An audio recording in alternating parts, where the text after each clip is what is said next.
Bem-vinda, bem-vindo ao canal Angeline. Hoje vamos falar sobre uma religião evangélica, a metodista. Quem fala conosco é a pastora e teóloga Eliade Dias dos Santos. Pastora, muito obrigado por ter aceitado o nosso convite. É um prazer recebê-la aqui. Quero começar a nossa conversa perguntando para a senhora como é a religião metodista e como é que ela surgiu. Então, o metodismo ele começa na Inglaterra no século XVIII, né? A partir de uma experiência de um pastor, na época jovem, anglicano, que era o John Wesley.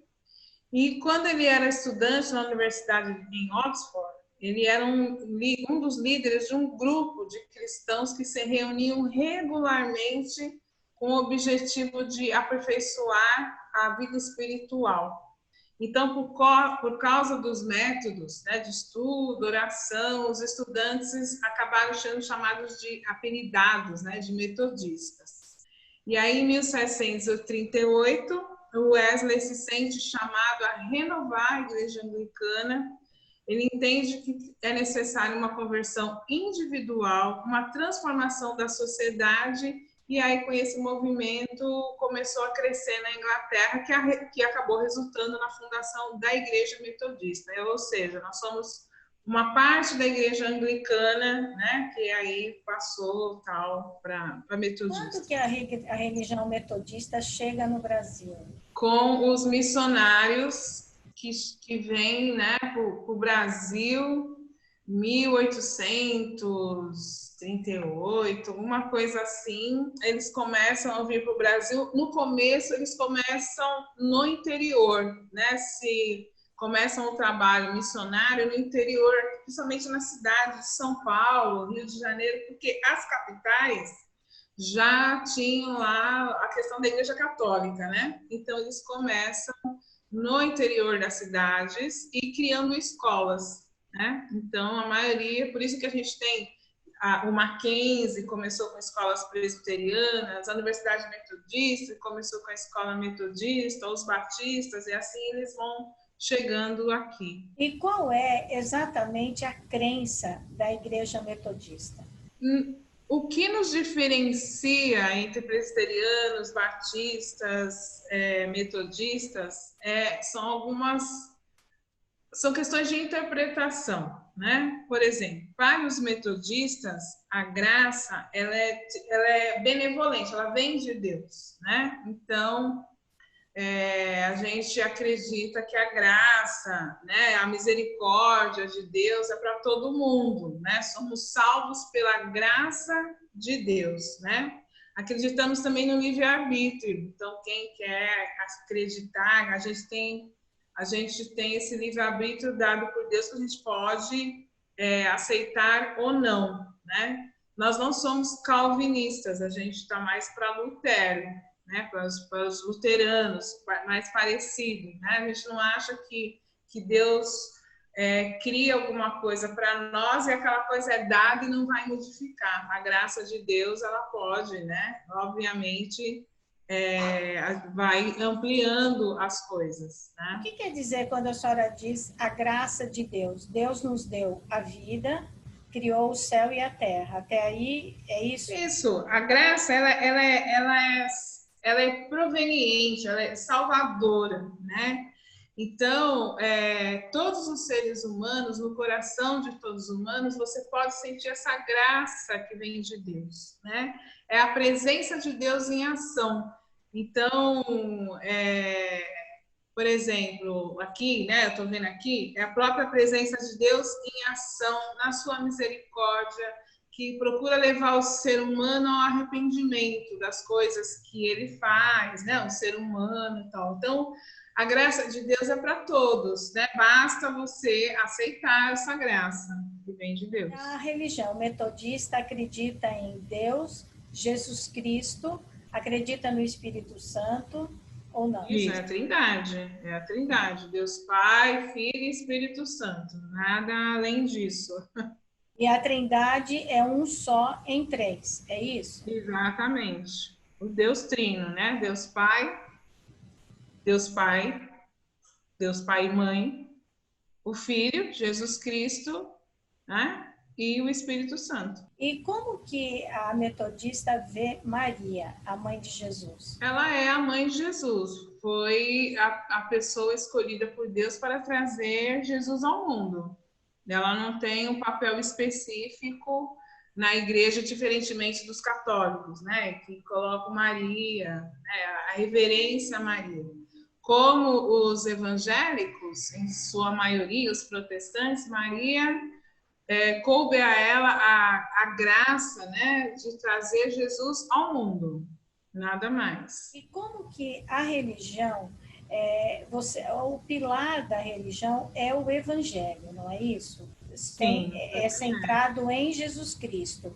E isso, é vocês... a Bíblia. A Bíblia é o centro Então, mas essa Bíblia, desculpa, essa Bíblia inclui o Antigo e o Novo Testamento, é isso? Exatamente.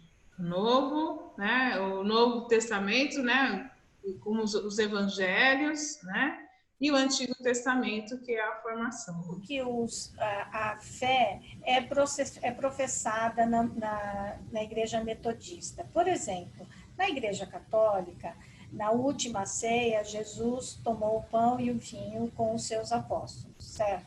A Igreja Católica acredita que ela pode, em todas as missas, fazer de novo esse gesto e transformar o pão e o vinho em corpo e sangue de Cristo.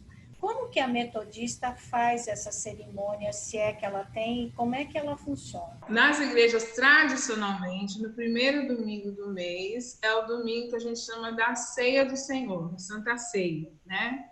Em que nós comemos o pão, tomamos o suco de uva, né? Que representa o vinho, e todas as pessoas são convidadas a participar do pão que representa o corpo de Cristo e o suco de uva que representa o sangue de Cristo. Né? Essa é a nossa diferença. Nós não estamos transformando aquilo no corpo, né? A gente sabe que o pão representa o corpo e o suco representa o sangue de Cristo. E para participar desse encontro dominical especial, vamos dizer assim, é necessário que a pessoa que frequenta a religião, ela faça um preparo, ela se confesse, tem algum requisito, eu diria, para ela poder participar? Não, a graça é a graça de Deus, né? Então, todas as pessoas, independentes, a gente aceita até crianças, né? Participando da ceia, tem um momento especial, às vezes a gente faz, dependendo da igreja que se tem muita criança, a gente faz um momento especial para as crianças virem participar da ceia. Quem estiver no culto, né? A partir do momento do seu arrependimento, porque a gente tem no ritual um momento antes a gente pedir perdão pelos nossos pecados, né? Então, no final, lá depois da mensagem, a gente faz a questão da comunhão, né? Então, todas as pessoas são convidadas a participar da mesa. Ninguém fica de fora. A religião metodista acredita que acontece o que depois que a gente morre? Depois que a gente morre, né, depois que as pessoas morrem, a gente acredita que a gente descansa nos braços de Deus, né? Então, a gente está no céu, né, descansando nos braços, acolhidos por Deus, e depois se espera que exista, né, que vai existir um dia que a gente vai poder se reencontrar novamente, né? Todos e todas que aceitaram, né, a Jesus, que vendeu Jesus como seu Salvador, que entendem que a graça de Deus nós podemos nos reunir novamente, né, no momento da ressurreição, né? Então, basicamente é isso. Pastora, quando a pessoa morre, ela não começa a pagar, vamos dizer, pelos pecados, pelo que ela fez de errado aqui na Terra. Ela descansa. Não. E depois é que vai ter o juízo final? Exatamente. A gente acredita na graça de Deus, né? Então, por exemplo, eu uso muito o texto de Mateus 25 para falar sobre a graça, né? Que Jesus, quando Jesus fala que vai voltar e que ele vai chamar para junto de si os seus. E lá em Mateus 25 tem uma listinha do que você fez e que você se juntará a Jesus, né? Então, estive com fome e me deste de comer, estive com sede e me deste de beber, estive nu e me vestistes, né? Estive preso e foste visitar-me. Então, todas essas coisas que são as ações, as boas obras praticadas pelos cristãos, pelas cristãs, pelos evangélicos, a gente pode dizer que são pontos, né, para você participar do dia da ressurreição. Então, mas enquanto o dia da ressurreição não chega, a alma fica com Deus e o corpo na terra, é isso? Exatamente, você está descansando, né? Você está em repouso, né? Diria assim. A igreja, a religião metodista, ela é a favor que o corpo ele precisa ficar no cemitério enterrado ou ele pode ser cremado? Não, pode ser cremado, porque é o corpo, né? O importante é a alma, o corpo. O corpo pode ser enterrado, cremado, você pode jogar no mar, o que você quiser fazer com o corpo. O importante é que a gente sempre faz um ritual, né? Antes, né? Da despedida, né? E a gente acredita que nos veremos em breve juntos, né? Novamente com Deus e Jesus Cristo. É uma hora muito dura, né, pastora? A senhora já deve ter feito muitas cerimônias. Muito, muito, muito terrível, né? Eu acho que o pior, o mais difícil, é quando você enterra jovem, criança, né? Eu acho que isso que você pensa na possibilidade de vida, né? As coisas. É um momento muito sofrido, né? Para todo mundo. Frequenta a religião? Qual deve ser a conduta dela na sociedade? Olha, quem frequenta a igreja metodista é uma pessoa que acredita especialmente no Evangelho de Jesus Cristo, né? É uma pessoa que tem um compromisso, né? Especialmente se ela abraça a questão metodista, ela vai ter um compromisso com Cristo, e tendo um compromisso com Cristo significa que você vai seguir os evangelhos. E o que nos diz os evangelhos? Como que funcionava, por exemplo, as igrejas primitivas? Compartilhavam a vida, viviam e faziam força de viver em amor, em harmonia. Você tem um compromisso social, né? Vamos lembrar de Wesley, que quis renovar a igreja anglicana, porque ele entendia que os metodistas deveriam ter um compromisso social. Então, se a gente quer um mundo melhor, a gente não pode esperar que Deus faça sozinho, né? Esse mundo melhor. Então, como os filhos e filhas de Deus, nós temos que ajudar a criar esse novo reino, né? Essa nova terra. Então, o trabalho do metodista, da pessoa que se diz metodista, é levar o amor, a fé, a caridade, compartilhar as coisas boas, estar nos momentos ruins, né? Então, não é tão difícil. Às vezes para algumas pessoas é difícil, né? Mas é basicamente isso. É ser caridoso, ser amoroso, ser prestativo e ter fé. Qual é o dia que quem frequenta a religião metodista vai à igreja? Tem um dia, por exemplo, os católicos vão aos domingos, né? Os adventistas vão aos sábados e os metodistas? Os metodistas, os cultos nas igrejas são aos domingos, né? Pela manhã e à noite. Mas tem os estudos bíblicos durante a semana. Tem as atividades durante a semana, né? Então, você pode... em algumas igrejas tem o chamado discipulado ou células em que as pessoas se encontram para falar sobre a palavra. Isso geralmente acontece durante a semana. Domingo é o dia de estarmos na casa de Deus, né? Em que idade a pessoa é batizada na religião metodista? Olha, ela pode ser batizada desde o momento que ela nasce, né? O bebê, nós batizamos crianças. O que nós temos é a chamada profissão de fé, ou seja, quando você decide se tornar metodista de fato. Se você, por exemplo, a sua família é metodista, tal, você vive na igreja, mas no momento que você quer se tornar membro oficial da Igreja Metodista, é preciso fazer a chamada profissão de fé, que você faz um cursinho na igreja, aprende sobre o Wesley mais detalhadamente o que é o metodismo, e se tem um momento no culto em que você faz a sua profissão de fé perante a comunidade, que você está abraçando a Igreja Metodista. E você pode fazer isso a partir dos 12. Eu fiz com 9 anos, quando eu era criança. 9 anos eu fiz a minha. E hoje tem uma idade específica ou não? Não. A partir do momento que você acredita. Lógico que a gente pede que a pessoa, ao fazer isso, ela tenha mais consciência. Uma criança de 9 anos não tem muita consciência do que ela está abraçando, né? Então, geralmente, é um adolescente, os seus 15, 14 anos, né, em que ele decide fazer a sua profissão de fé. Pastora, na religião católica, as pessoas se confessam antes de receberem a comunhão, né? Necessariamente, a senhora já disse que essa cerimônia do pão e da uva, do vinho, né, o pão e o suco de uva, ele não necessita que a pessoa se prepare. Mas a religião metodista, ela tem algum momento em que se discute um pouco com o pastor, com a pastora, ou com alguém que faz parte da hierarquia da igreja sobre os pecados? Existe isso ou isso é uma coisa individual? É uma coisa individual, é a sua relação com Deus, né? É a sua relação. A gente não tem um intermediário, né? Então, você confessa os seus pecados a hora que você quiser, ao momento que você quiser, e você pede o arrependimento a hora que você quiser também.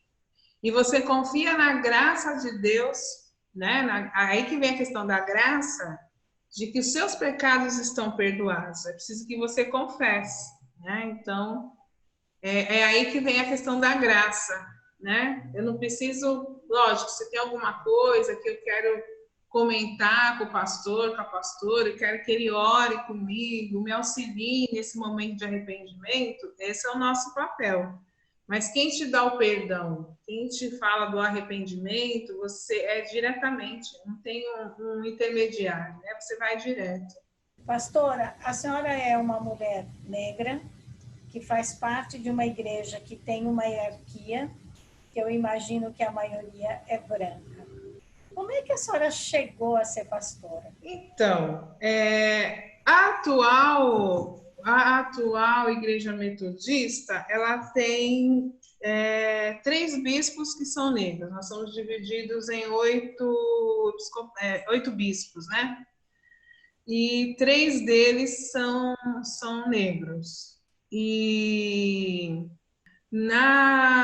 quando eu decidi ser pastora, eu decidi abraçar a questão do pastorado, porque eu entendia que eu era uma pessoa que poderia colaborar na construção desse novo mundo. Então, eu desisti do meu curso de rádio e TV, eu queria ser radialista, li um livro do Leonardo Boff e acreditei que eu poderia fazer parte dessa nova caminhada da igreja. Qual foi o livro que a senhora leu do Leonardo Boff? Teologia do Cativeiro e da Libertação. Né? O Leonardo Boff, eu nem contei isso para ele no dia que eu conversei com ele, mas ele foi o que transformou, né, a minha visão de igreja para que eu entendi, enquanto metodista, que eu deveria fazer essa parte aqui na minha igreja. Então, desde o momento que eu decidi ser pastora, quando eu fiz os 4 anos do curso, né, de teologia, e quando no dia da minha formatura, eu prometi a Deus que eu iria trabalhar para as pessoas para as quais a igreja não acolhe normalmente, né?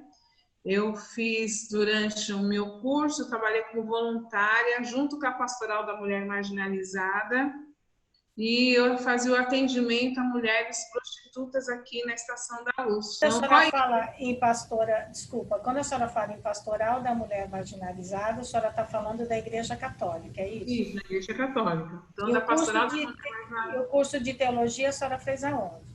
Da Igreja Metodista. Na Igreja Nós Metodista. temos o nosso curso de teologia, né? Lá na Universidade, da Faculdade de Teologia em São Bernardo do Campo, no de Ramos, dentro da Universidade Metodista. E naquele tempo, eu participava junto com outros colegas dos cursos de verão da Igreja Católica, que eles fazem aquele curso de verão, em janeiro, para a gente entender socialmente como está o Brasil e onde que a igreja pode atuar.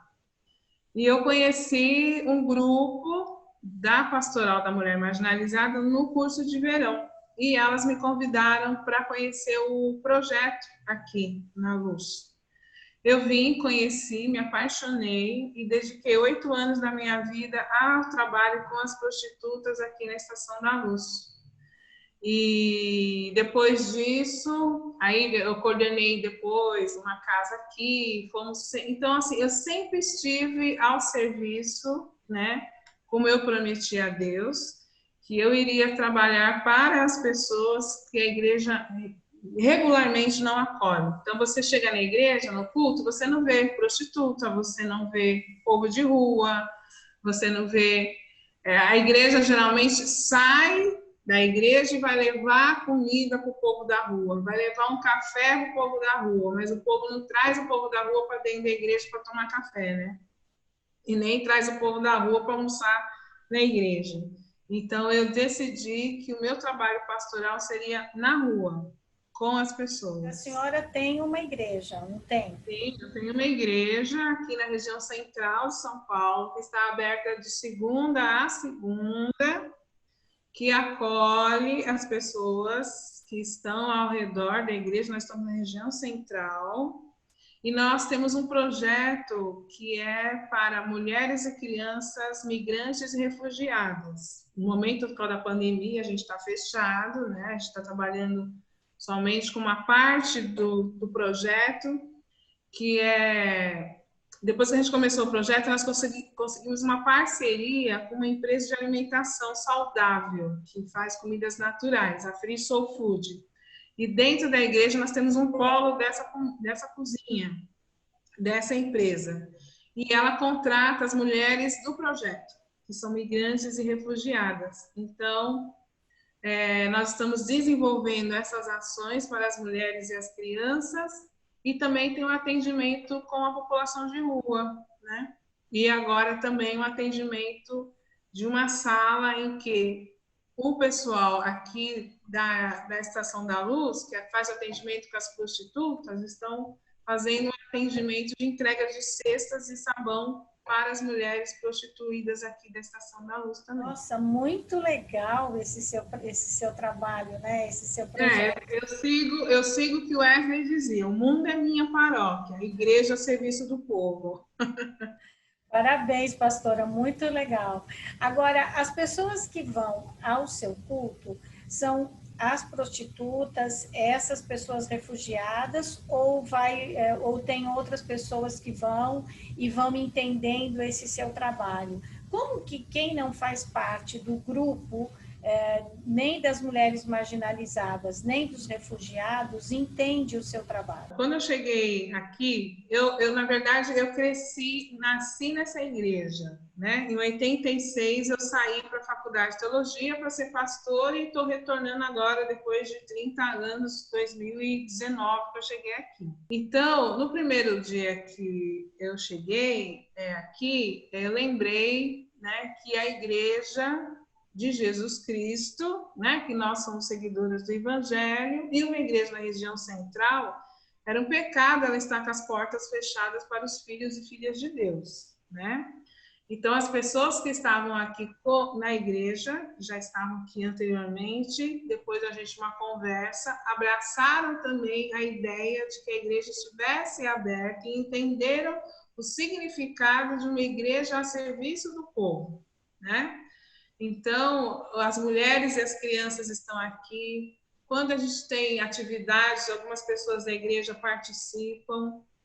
Nós temos também, todo segundo domingo, a EIG, que eu faço parte, Evangélicas pela Igualdade de Gênero. São teólogas e mulheres evangélicas feministas que fazem parte da igreja. Então, todo segundo domingo, agora nós estamos fazendo online, nós fazemos o culto para as pessoas, né?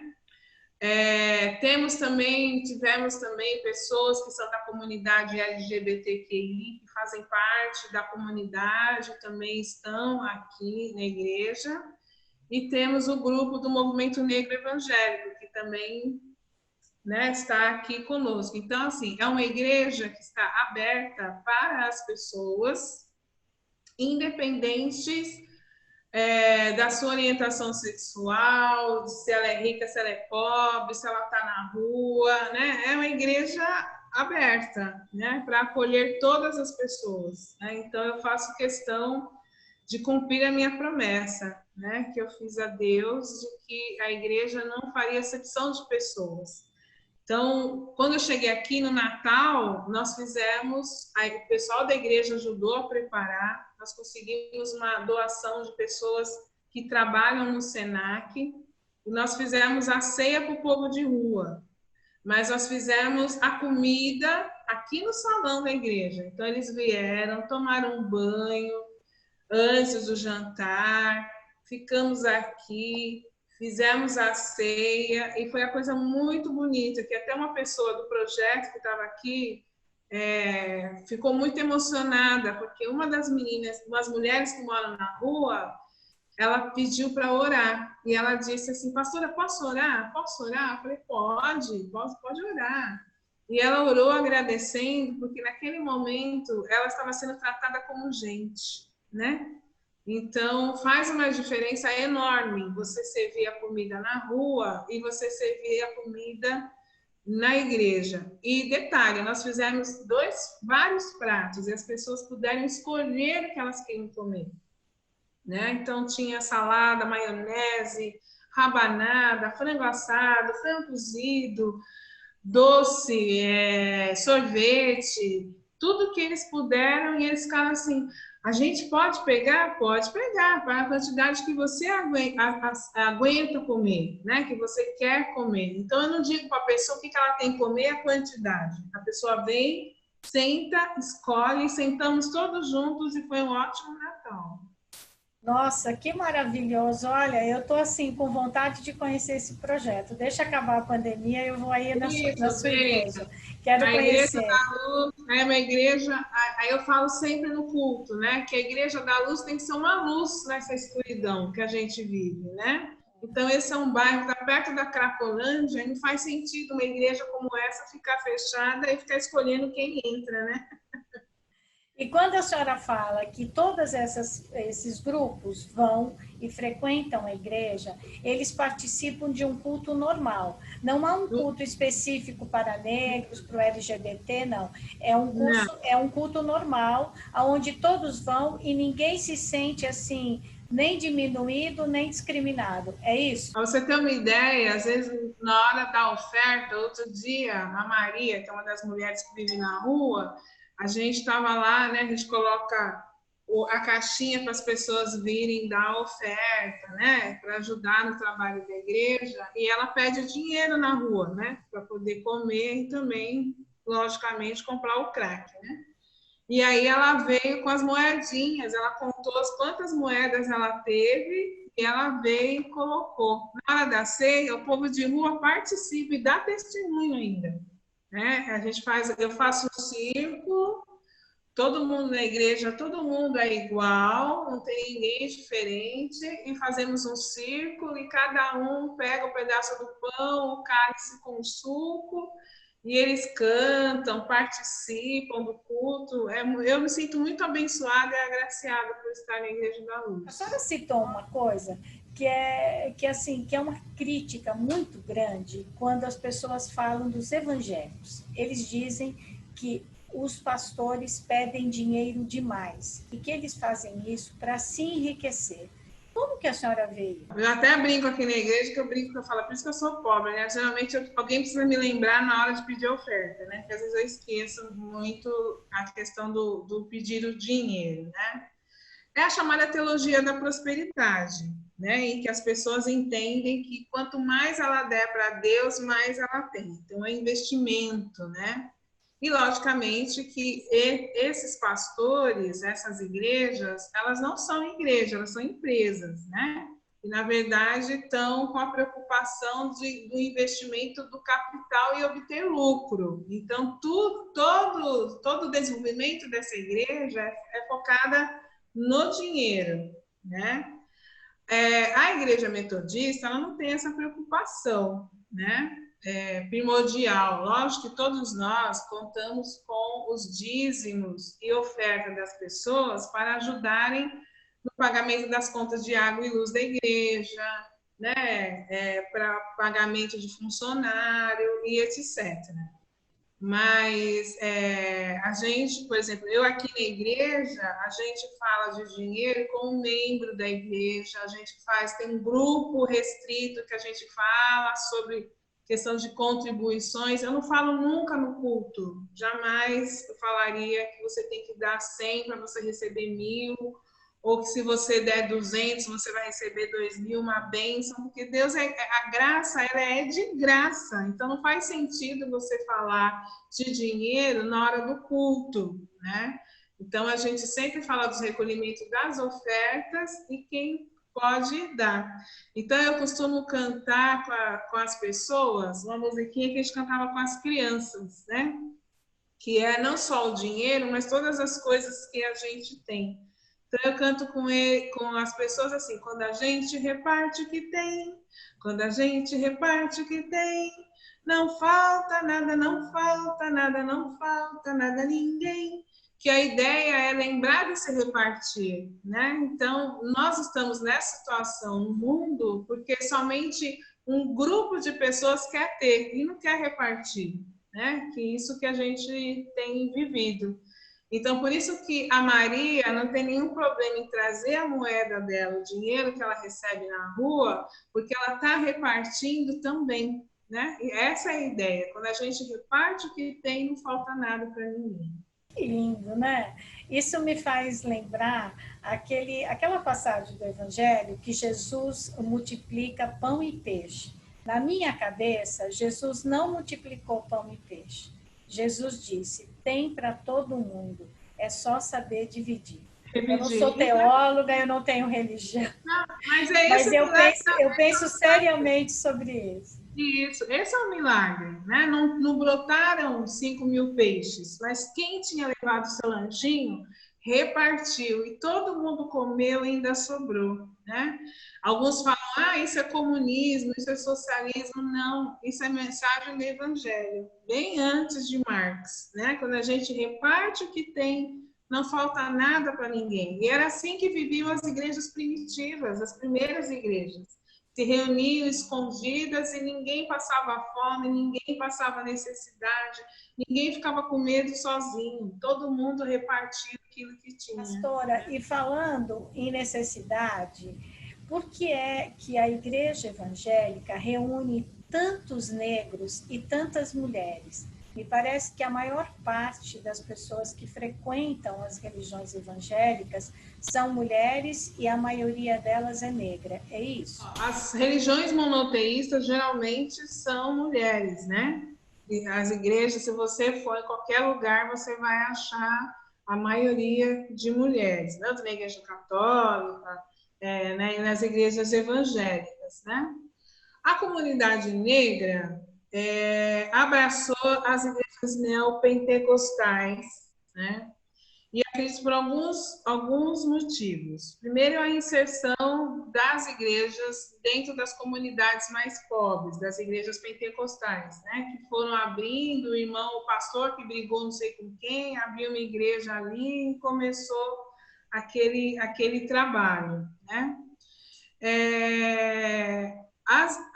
A comunidade negra também tem essa necessidade de ter uma fé em algo que transforme a sua vida, né? Que vá transformar, que vá aguentar a pessoa a suportar toda a situação que ela vive, que é a situação de racismo.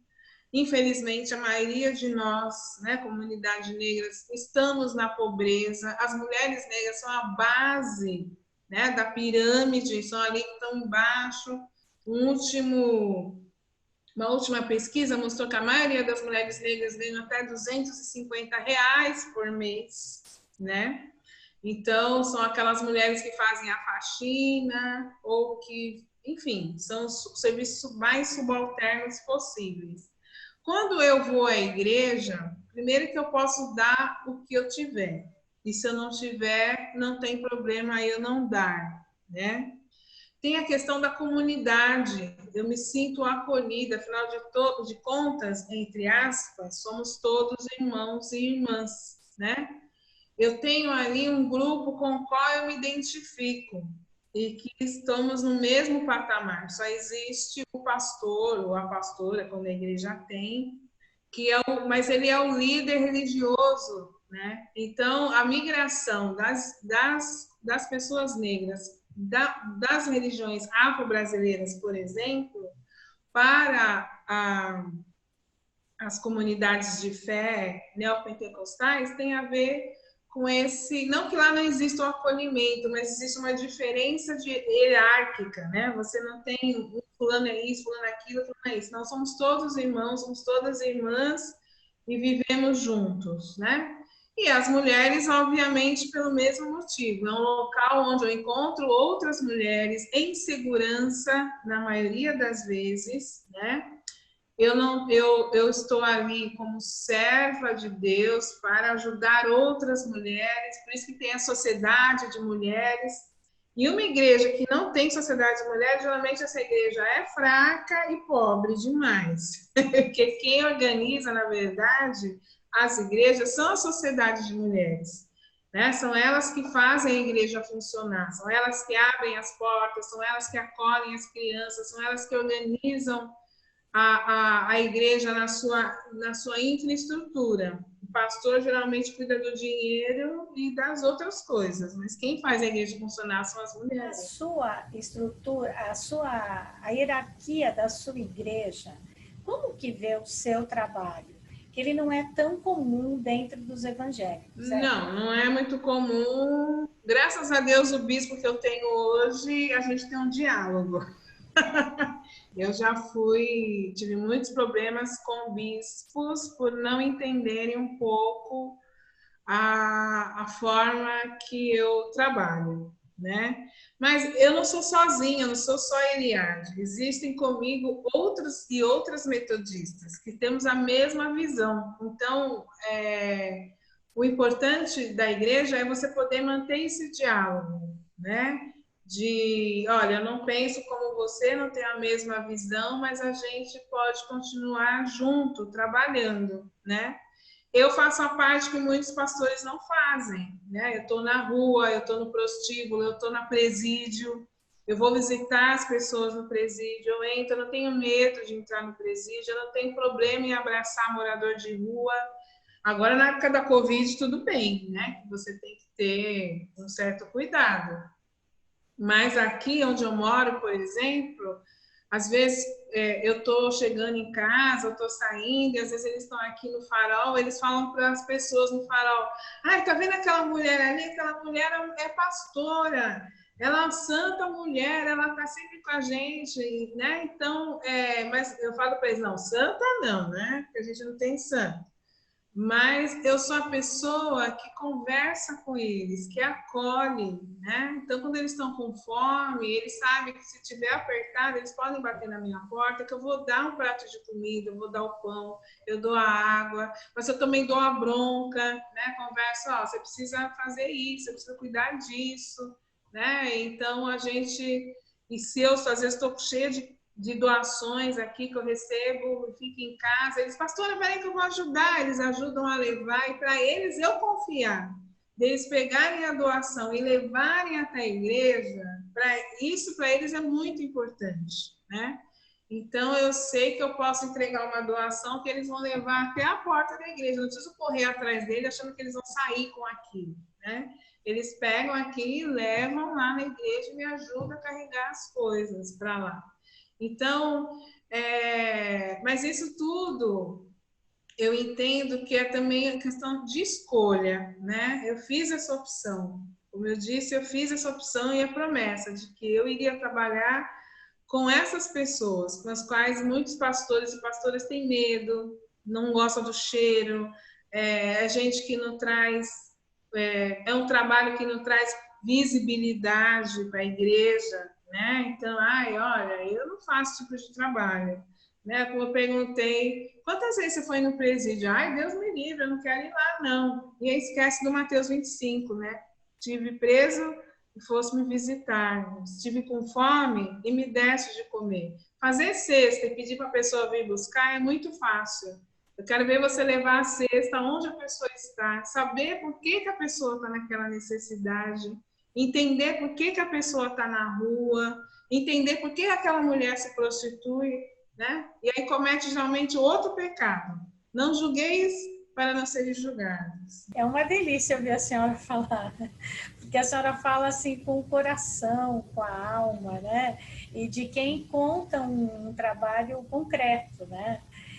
A senhora citou uma coisa que as pessoas te falam, aquela mulher ali é uma santa. Voltando à religião especificamente, os evangélicos, os metodistas, não têm nenhum santo. Né? Não. Os templos, eles são completamente sem imagens, é isso? Não tem nem cruz, nada? Tem a cruz. Nosso símbolo é a cruz e a chama, mas é a cruz vazia, porque a gente acredita que Jesus Cristo ressuscitou, acabou. Não precisa mais lembrar da morte de Jesus, né? O importante é que ele ressuscitou e nos deu vida nova, né? Então, vida, né? A cruz está lá para lembrar do sacrifício, da morte de Jesus, né? Mas a cruz está vazia. E quando os evangélicos rezam, eles rezam, oram, né? Para Deus, Jesus e o Divino Espírito Santo. Exatamente. E vocês acreditam em anjo? Vocês acham que a gente tem um protetor, que é o anjo da guarda? O anjo da guarda, o Micael, não. Os anjos estão lá no céu, habitam, né? A gente fala, o que a gente acredita? Que a ação de Deus transforma pessoas em anjos, né? Você já não teve um anjo na sua vida, no momento que você estava mais apertado, a ação divina, né? A graça de Deus. Às vezes você está assim, fazendo alguma coisa, do nada surge uma pessoa que pode te ajudar naquele momento, né? Então, eu acredito nisso, né? Nesse anjo, né? Dessa pessoa. Então, a ação de Deus se dá concretamente através das outras pessoas, né? Deus não manda um bilhete para você dizendo, né? Vai escrever na sua parede, vai mandar um bilhete, vai mandar um e-mail especial para você, hoje vai acontecer isso. Mas ele manda através de ações de outras pessoas, né? Basta você estar atento que você vai ver milagres todos os dias e anjos sempre. Tem até aquela piada, né, pastora, que a pessoa estava numa enchente e ela dizia, Deus vem me salvar, Deus vem me salvar. Deus mandou 3 vezes um helicóptero, daí ele não quis ir, morreu. Chegou no céu, São Pedro disse para ele. Ele disse para São Pedro, nossa, vocês não me salvaram? São Pedro disse, mandei 3 helicópteros. Pois é, então. Porque às vezes a pessoa fica naquele imaginário do fenômeno, né? Aquela coisa do sobrenatural. Então a pessoa quer ver um anjo atravessando a parede, ver um anjo fazendo isso. Não tem necessidade, né? Deus envia pessoas para te ajudar, né? Então você tem um milagre sempre, né? Pastora, tem alguma coisa da religião metodista que a senhora gostaria de dizer que eu não perguntei, que a senhora acha que é importante? Eu só quero dizer que todas as igrejas metodistas estão com as portas abertas, sempre. Não existe distinção de pessoas, né? Que a pessoa pode entrar, conhecer, perguntar, né? E ela pode estar do jeito que estiver. Nós trabalhamos pela graça. Por isso que eu falei, quem perdoa, quem dá é Deus, né? Então é só isso. Não precisa pagar nada. Pastora, e agora, existe uma coisa, mais ou menos, que é assim, há um preconceito contra os evangélicos, que dizem que os evangélicos, muitas vezes, não são tão cultos, que as pessoas vão porque elas não estudaram, que as pessoas vão porque é o único lugar que fala com elas. Como que a senhora vê essa, e além de tudo, essa polarização que ficou no Brasil, né? Como que a senhora vê isso? Há evangélicos e evangélicos, né? Como eu disse, existe, por exemplo, a bancada evangélica que tem no governo. Se você for olhar, de evangélico não tem nada, né? A gente não pede a morte de ninguém, quem é evangélico não pede a morte de ninguém, quem é evangélico não impede ninguém de viver, né? Quem é evangélico busca a igualdade, a solidariedade, não quer nada só para si, não apoia a guerra, não apoia armas, né? E faz parte de governos justos e de preferência não corruptos, né? Então, a bancada evangélica que está lá nada tem a ver, não me representa em absolutamente nada, né? Então, existe esse preconceito que, infelizmente, a esquerda brasileira comprou também, né? Que eu não vou conversar com os evangélicos porque é um povo alienado, que não sabe de nada, que só pensa na Bíblia. E aí foi onde a direita percebeu que os evangélicos pensam sim, acreditam sim, basta saber vender o peixe, né? E aí eles venderam um peixe dizendo que as coisas iriam mudar, que a família, todo um discurso conservador, e aí o povo acabou acreditando, né, e comprando essa ideia. Mas não, pelo contrário, existem evangélicos de esquerda, eu sou uma delas, eu faço parte da bancada evangélica popular, e que a gente tem tentado mostrar para as pessoas que sim, estudamos, né? A maioria de nós tem curso superior, mestrado, doutorado, pós-doutorado. Somos pessoas que lutamos por um mundo mais justo, por igualdade de direitos, né? Especialmente as mulheres, né? Somos iguais. O que nos diferencia é questão biológica, então não faz sentido um pastor ganhar mais do que eu, porque ele é homem, porque eu sou mulher, fazemos o mesmo trabalho. Então é nisso que a gente tem procurado trabalhar, né? Existem os mitos que precisam ser desconstruídos. Então, os mitos de que os evangélicos são ignorantes, de que os evangélicos só pensam em dinheiro, que os evangélicos só votam na direita, que os evangélicos têm certos pudores, né, que levam a outro tipo de vida. E isso eu falo na igreja também, né? Nós fazemos parte do mundo. Então, quando o pessoal usava aquele termo, o evangélico, ele não vive no mundo. Então, só se ele vive em outro planeta, porque se ele vive na Terra, ele mora no Brasil, mora em São Paulo, mora num bairro, pega ônibus, dirige. Então, não tem essa história do mundo, né? O que é esse mundo? O que a gente não pode se misturar? O que a gente não pode fazer? Né? Então, questão de dogmas. Aí vem as outras, cada religião tem o seu entendimento. Mas para nós, né, a gente faz parte do mundo. Eu voto, eu como, eu viajo, eu não viajo num avião só para evangélicos, não tem essa coisa, né? Então, todos nós fazemos parte do mundo e temos que melhorar o mundo que aqui está, né? A Igreja Metodista, por exemplo, está trabalhando na questão do meio ambiente, ela está preocupada com a questão do meio ambiente, né? Existe lá toda uma preocupação, reciclar, tal. Mas o que é melhorar o meio ambiente? O meio ambiente também tem a ver com a questão de equidade, né? De uma situação melhor para todo mundo viver, água para todo mundo, saneamento básico para todo mundo. Isso também é meio ambiente.